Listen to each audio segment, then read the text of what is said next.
Hello everyone, welcome to be mathematic. आज हम continue करेंगे हमारा एक्सरसाइज 5.2। इससे पहले की वीडियो में हमने क्वेश्चन नंबर 11, 12 और 13 को किया था। अगर आपने नहीं देखा तो आई बटन पे क्लिक करके चेक कर सकते हैं। चलिए आज का वीडियो शुरू करते हैं। आज का हमारा पहला क्वेश्चन है 14th क्वेश्चन। काफी इंपॉर्टेंट क्वेश्चन है। क्या कह रहा है देखिएगा, how many multiples of 4 lie between 10 and 250।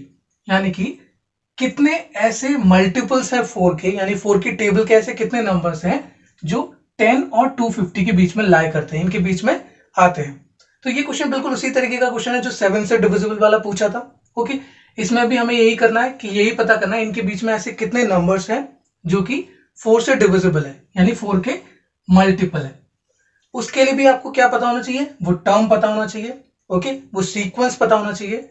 फिर हम उसको चेक करके देखेंगे कि वो एपी है या नहीं, है ना। तो अब देखिएगा, पहला कौन सा नंबर होगा इसमें से इनके बीच में जो 4 से डिविजिबल होगा। इसके लिए कोई ट्रिक की जरूरत तो है नहीं, आपको पता है क्या है, 4 3 12 होता है। यानी कि पहला नंबर हो जाएगा, हम लिख ले रहे हैं द मल्टीपल्स ऑफ 4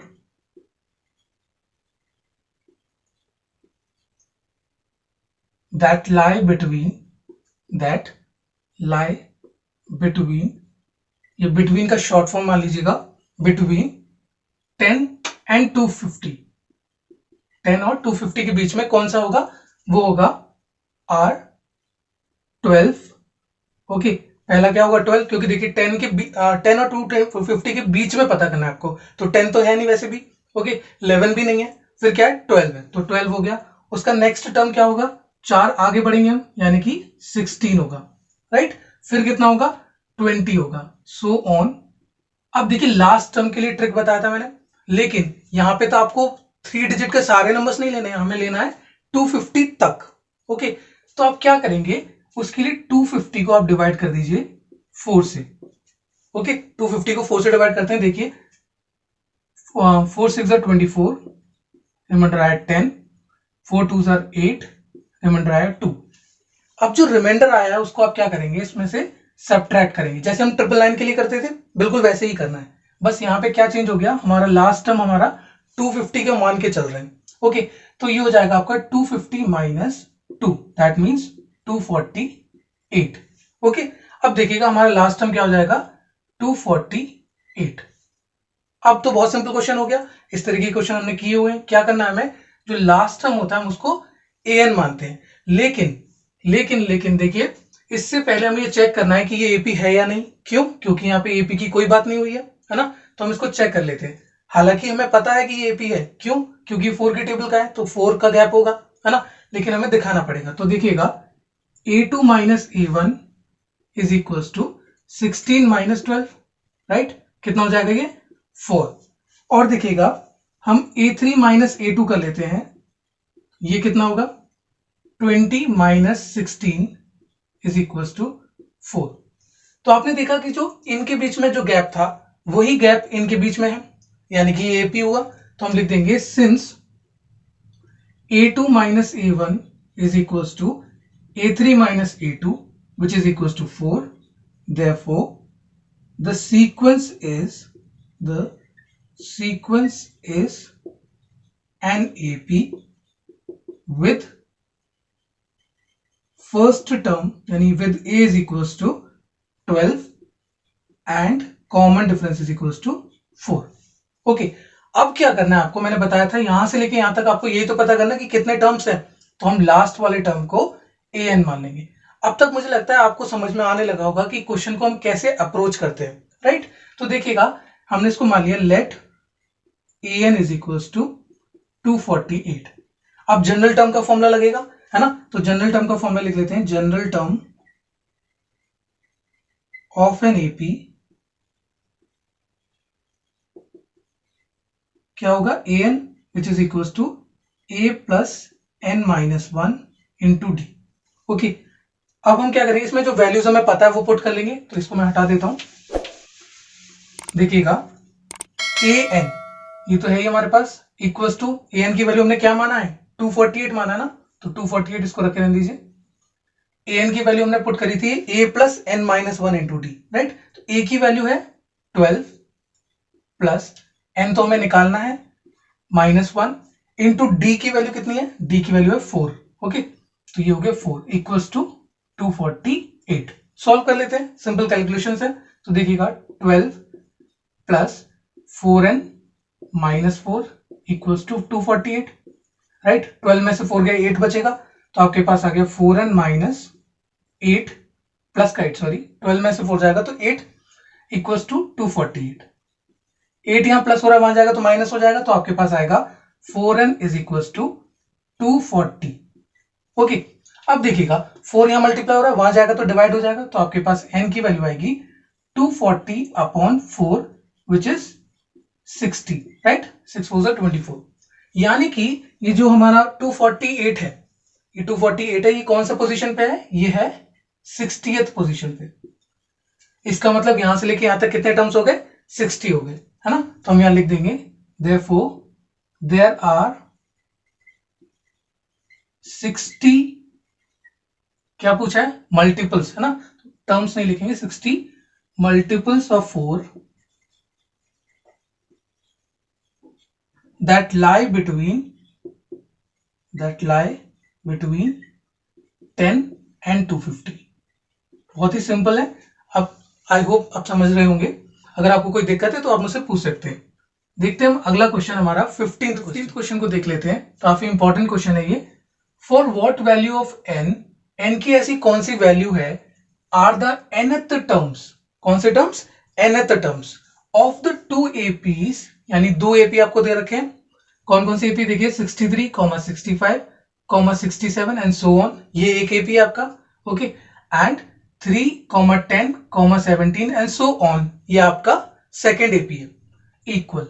अब देखिए बहुत ही ज्यादा इजी क्वेश्चन है ये, आपसे जो कहा गया है उसको आप करिए। देखिए क्या कह रहा है, for what value of n, यानी n की ऐसी कौन सी वैल्यू होगी जिसके लिए, आगे का पढ़ते हैं हम, are the nth terms of 2 APs, इन दोनों AP का nth टर्म, इसका nth टर्म और इसका nth टर्म कैसे होना चाहिए, वो इक्वल होना चाहिए।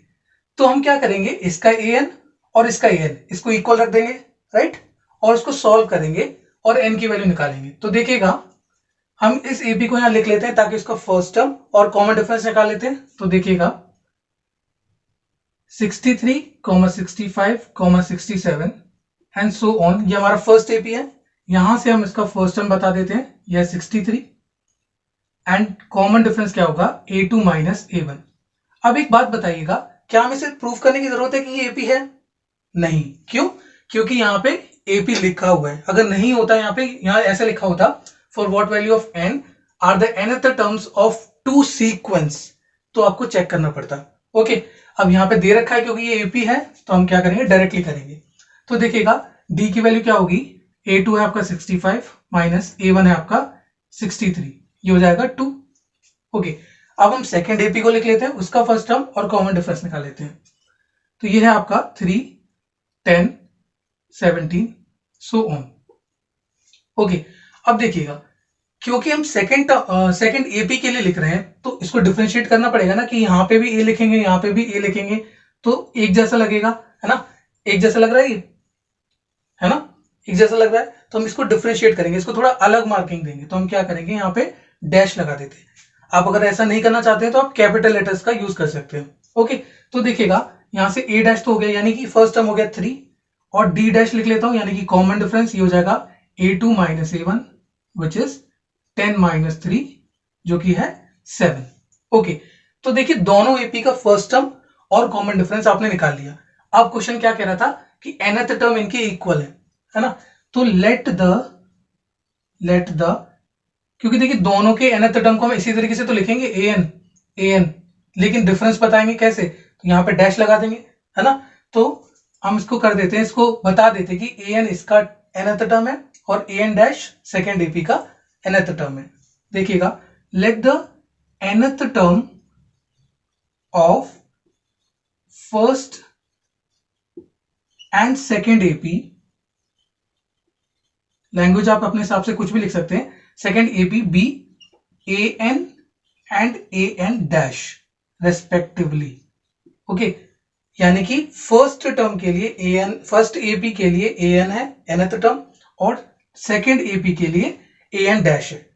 According to the question question के अकॉर्डिंग क्या है, इसका nth टर्म और इसका nth टर्म इक्वल है, यानी an is equal to an dash, right. General term का फॉर्मूला लिख देता हूं मैं यहां पे, general term of an AP an is equal to a plus n minus 1 into D. इतना समझ में आया। अब हम इसको वैल्यू पुट कर देते हैं, तो यहां पे हो जाएगा पहले एपी के लिए तो a plus n minus 1 into D is equal to a dash लगेगा क्योंकि सेकेंड एपी की बात कर रहे हैं, है ना, प्लस n माइनस 1, n तो दोनों के लिए सेम है, for what value of n दोनों के लिए सेम है, इंटू डी डैश हो जाएगा। वैल्यू पुट करते हैं, देखिएगा a की वैल्यू है 63 प्लस n हमें निकालना है n माइनस 1 इंटू डी है आपका 2 is equal to a dash है आपका 3 plus n minus 1 into d dash है आपका 7। सॉल्व कर लेते हैं, बेसिक कैलकुलेशन है ये। देखिएगा मैं 3 को इधर ले आता हूं तो ये हो जाएगा माइनस, यानी कि 60, है ना, 63 माइनस 3 करेंगे 60 हो जाएगा, और n माइनस 1 इंटू 7, ये पूरा अगर मैं उधर ले जाऊंगा तो माइनस हो जाएगा, तो ये हो जाएगा माइनस का n माइनस 1 इंटू 2। देखिएगा 60 इज इक्वल टू, आप चाहे तो बेसिकली ऐसे भी सॉल्व कर सकते हैं, 7x मान लीजिए इसको, तो 7x में से 2x को माइनस करना है, तो यानी 5x बचेगा। अगर आपको ऐसे नहीं समझ में आ रहा है तो इसको ब्रैकेट खोल के सॉल्व कर लीजिए, तो देखिएगा 7n माइनस 7 ये हो गया, माइनस 2n, ब्रैकेट खोलेंगे तो साइन चेंज होगा, ध्यान दीजिएगा, तो ये हो जाएगा प्लस 2। ओके, अब देखिए 60 इज इक्वल टू 7n में से 2n गया तो कितना बचा 5n, माइनस 7 प्लस 2 कितना होगा माइनस का 5, यानी 5 कॉमन आ रहा है। आप ऐसे भी कर सकते हैं, नहीं तो आप एक काम करिए, 5 या माइनस हो रहा है वहां जाएगा तो प्लस हो जाएगा, तो आपके पास आएगा 5n is equal to 65, that means n is equal to 65 upon 5 कितना हो जाएगा 30, यानी कि इसका 13th टर्म और इसका 13th टर्म इक्वल है, तो हम कह देंगे 13th term of both AP piece are equal, यानी दोनों एपी का 13th टर्म इक्वल है। क्या किया हमने, इसका फर्स्ट टर्म कॉमन डिफरेंस निकाल लिया, क्योंकि उसी पे तो सब कुछ टिका हुआ होता है, सारी कैलकुलेशंस ए और डी से ही होती है। ओके, और इसका भी ए और डी निकाल लिया, इसका nth टर्म और इसका nth टर्म इक्वल करा, जनरल टर्म का फॉर्मूला पुट किया, सॉल्व किया, n की वैल्यू आई हमारी 30। आई होप आपको ये समझ में आया होगा। अगर आपको मेरी वीडियोस पसंद आ रही हैं तो प्लीज इसको अपने दोस्तों के साथ शेयर कीजिए ताकि चैनल ग्रो हो, और अगर आपको कोई डाउट हो तो आप इंस्टाग्राम, व्हाट्सएप और यूट्यूब में पूछ सकते हैं। 16th क्वेश्चन देख लेते हैं, determine the AP whose third term is 16 and 7th term exceeds the 5th term by 12। काफी अच्छा क्वेश्चन है। देखिएगा आपको इस क्वेश्चन में एपी निकालना है, तो मैंने आपको पहले से ही बताया जब से आप पढ़ रहे हैं इस चैप्टर को कि एपी का बेस क्या होता है, किस पर टिकी हुई है एपी, एपी टिकी हुई है इसके फर्स्ट टर्म पे और इसके कॉमन डिफरेंस पे, राइट। तो अगर आपको ए और डी पता चल जाए तो आप एपी पता कर सकते हैं, राइट। तो ये जो बाकी जो हमें इंफॉर्मेशन दे रखी है वो इसीलिए दे रखा है ताकि आप उसका फर्स्ट टर्म और कॉमन डिफरेंस को निकाल सके। तो देखिएगा जो जो कह रहा है वो करते जाइए आप। डिटरमाइन द एपी, यानी एपी आपको बताना है, तो आपको एपी लिखने की जरूरत तो है नहीं यहाँ पे। अब देखिएगा आप लिखेंगे भी कहां से, आपको पता ही नहीं है ना। And the third term is 16, यानी कि A3 is equal to 16। A3 क्या है 16 है। आप जो फॉर्मेलिटी करना चाहते हैं ना वो भी कर दीजिएगा साथ में। अब ये मैं सोचिएगा कि मैं फॉर्मेलिटी नहीं कर रहा हूं ज्यादा, कि उसका फर्स्ट टर्म A मान लेते हैं और उसका कॉमन डिफरेंस D, तो उसको लिख लेते हैं, let the first term be, let the first term and common difference of the APB A and D respectively। Okay, हम ये कह दे रहे हैं कि फर्स्ट टर्म उसका A से रिप्रेजेंट कर रहे हैं और जो उसका कॉमन डिफरेंस है हम उसको D से रिप्रेजेंट कर रहे हैं, राइट। अब देखिएगा, अब देखिए A थर्ड यानी A3 थर्ड टर्म है 16, यानी कि गिवन है आपके पास A3 is equal to 16, right. And the 7th term exceeds the 5th term, यानी कि 7th टर्म 5th टर्म से बड़ा है बाय 12। तो इसको कैसे लिखेंगे हम, कि 7th term exceeds the 5th term, इस तरीके से लिखना चाहे तो इस तरीके से लिख सकिए, A7 minus A5 is equal to 12। कोई दिक्कत, कोई परेशानी नहीं ना? तो देखिएगा अब आप क्या करेंगे, इसमें जनरल टर्म का फॉर्मूला पुट करेंगे। तो जनरल टर्म का फॉर्मूला लिख लेते हैं, general term of an AP an is equal to a plus n minus 1 into d. कोई भी अगर छोटी सी भी प्रॉब्लम हो ना तो आप मुझसे पूछ सकते हैं। अब देखिएगा an यानी आप हम इसमें लगा देंगे, फर्स्ट इक्वेशन मान लीजिए और ये सेकंड इक्वेशन मान लीजिए। तो देखिएगा a3 आपको 16 दे रखा है, ये हमारा फ्रॉम फर्स्ट इक्वेशन है ना, इक्वेशन 1 से यहां पुट कर देते हैं, तो ये हो जाएगा a plus 3 minus 1 into D is equal to 16। That means a plus 2d, right? a plus 2d is equal to 16। ये हो गया आपका थर्ड इक्वेशन। फर्स्ट ये हो गया, सेकंड ये, और इसको थर्ड मान लिया। अब आप देखिए इसमें पुट करेंगे a7 minus a5 is equal to 12 है, राइट? a7 का फॉर्मूला क्या होगा? इसका फॉर्मूला होगा a plus 7 minus 1 into D, minus bracket लगेगा क्योंकि बाहर माइनस साइन है ना। a5 को लिखेंगे a plus 5 minus 1 into D is equal to 12। Solve करते हैं तो देखिएगा a प्लस 6d माइनस, जब ब्रैकेट खोलेंगे तो साइन चेंज होगा। इसका खास ध्यान रखना, जब भी माइनस साइन होता है और ब्रैकेट खोलते हैं तो साइन चेंज हो जाता है। तो ये हो जाएगा माइनस का a और ये प्लस, सॉरी माइनस का 4d इक्वल्स टू 12। a से a कैंसिल हो जाएगा, 6d में से 4d जाएगा तो कितना बचेगा? ये हो जाएगा 2d इक्वल्स टू 12। तो यहां तो हमें इक्वेशन की जरूरत ही नहीं, हमें तो d की वैल्यू मिल गई। तो देखिएगा d की वैल्यू हो जाएगी 12/2, दैट मीन्स 6, राइट? अब देखिएगा इस d की वैल्यू मैं पुट कर दूं अगर थर्ड इक्वेशन में, तो मुझे a की वैल्यू मिल जाएगी, है ना? Put this value of d, put the value of d, value of d in equation 3। Third equation में पुट कर रहा हूं मैं, ठीक है? तो a प्लस 2d था, तो इसको मैं लिखूंगा 2 into 12, sorry 2 into 6 is equal to कितना है? 16। सॉल्व कर लेते हैं, देखिए a plus 6 to 12 equals to 16। 12 यहां प्लस हो रहा है, वहां जाएगा माइनस हो जाएगा, तो आपके पास आएगा a इज इक्वल्स टू 4। क्या आ गया? 4। a आ गया है 4 और आपका d आ चुका है 6। तो आपको जो उसका आधार था, है ना, जो उसका बेस था, a की वैल्यू 4 है और d की वैल्यू 6 है, ये पता चल गया। अब AP बताना है, तो इसको मैं रब कर देता हूं इस पार्ट को, आप पॉज करके इसको लिख सकते हैं। तो देखिएगा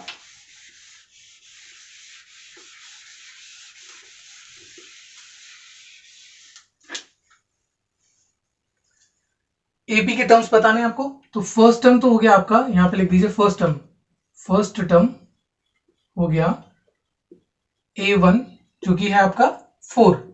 सेकेंड टर्म निकालना है आपको, सेकेंड टर्म जो कि होगा A2। इसको आप चाहे तो फॉर्मूले से भी कर सकते हैं, a plus n minus 1 into D से, या फिर आप डायरेक्ट कर सकते हैं ना, A1 में d को ऐड करेंगे तो A2 मिल जाएगा। तो हम कोई भी मेथड आपको जो इजी लगे उससे कर लीजिए। तो ये हो जाएगा a plus 2 minus 1 into D, ये हो जाएगा 4 प्लस d हो जाएगा 2 माइनस 1 यानी 1, तो d की वैल्यू है 6 यानी कि 10। ओके, तो आपका थर्ड टर्म क्या हो जाएगा? थर्ड टर्म, 4 टर्म बता दीजिएगा क्योंकि इसमें बोला तो है नहीं कि कितने टर्म्स बताने, है ना, तो 4 बता दीजिए, बहुत है। तो third term is equal to A3, है ना, a प्लस 2d हो जाएगा। अगर आप देख सकते हैं तो उसको कंपेयर करके देखिए, 2 माइनस 1 था तो 1 हो गया, सेकेंड टर्म है तो 1 आ रहा है, थर्ड टर्म है तो 2 आएगा, राइट? फॉर्मूले में पुट करके, तो a है आपका 4, 2 इंटू डी यानी 2 इंटू 6, 2 6 12, 12 प्लस 4 16। वैसे भी आपको पता है थर्ड टर्म कितना है? 16 है, यहां से आपका कंफर्म हो गया, यानी आपका आंसर जो है वो सही है। ओके, अब देखिएगा fourth term, fourth term is equal to a plus 3d हो जाएगा, 4 माइनस 1, है ना, तो यहां पुट कर देते हैं, a की वैल्यू 4 है और d की वैल्यू 6 है, 6 3 18, 18 प्लस 4 22। तो आपका AP क्या बन गया? AP बन गया 4, 10, 16, 22। इसको हटा देते हैं यहां से।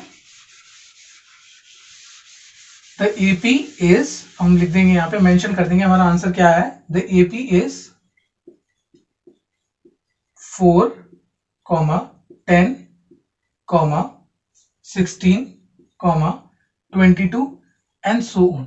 इस तरीके से अगर आपसे बोला गया होता कि कितने टर्म्स निकालें तो आप उस हिसाब से निकाल सकते हैं। आई होप आपको आज के क्वेश्चन समझ में आए होंगे। अगर आपको कोई डाउट हो इस वीडियो में या फिर किसी और वीडियो में तो आप मुझसे व्हाट्सएप पे, यूट्यूब पे और इंस्टाग्राम पे पूछ सकते हैं। Thank you, have a nice day.